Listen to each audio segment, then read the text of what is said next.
విష్ణుప్రియకి ఎంత చెప్పినా సరే అస్సలు అర్థం కాదనే చెప్పాలి. అనవసరమైన విషయాల్లో జోక్యం చేసుకోదని హోస్ట్ నాగార్జునతో పాటు హౌస్ మేట్స్ కూడా ఎప్పటికప్పుడు చెప్పినా సరే ఈ చెవితో విని ఈ చెవితో వదిలేస్తుంది. ఇక అందరిలాగా నిఖిల్ అయితే కాదు. ఇక నిఖిల్ గట్టిగా ఇచ్చుకున్నాడు విష్ణుప్రియకి లైవ్లో. ఇంతకీ ఎందుకు అనుకుంటున్నారా? అయితే నిఖిల్ పృథ్వీ వీళ్ళిద్దరూ కూడా ఆఫ్ బాయిల్ వేసుకుంటున్నారు. ఇందులో భాగంగా నిఖిల్ ఆ ఆఫ్ బాయిల్ని తిరగేయడానికి కొంచెం ఇబ్బంది పడుతున్నాడు. ఇక అప్పుడే వచ్చిన విష్ణుప్రియ నిఖిల్ మీద పృథ్వీ మీద సెటార్ వేసింది. ఏమని సెటార్ వేసిందంటే, అయ్యయ్యో మీకు ఎంత పని వచ్చిందిరా నాయన, మీ సోనియా ఉండుంటే ఎంచక్క మీకు ఇంత గతి పట్టుండేది కాదు కదా అంటూ హేళనగా మాట్లాడింది. ఇక్కడ సర్రమన కాలిపోయింది నిఖిల్కి పృథ్వీకి. ఇక నిఖిల్ అయితే విష్ణుప్రియకి గట్టిగా ఇచ్చుకున్నాడు.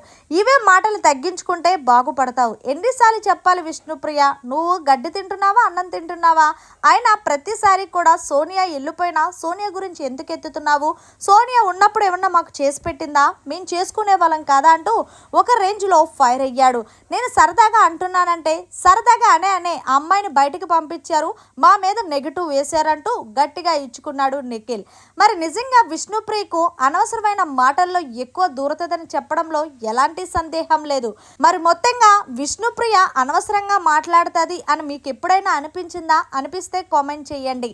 మరిన్ని లేటెస్ట్ అప్డేట్స్ కోసం చూస్తూనే ఉండండి మన ఛానల్.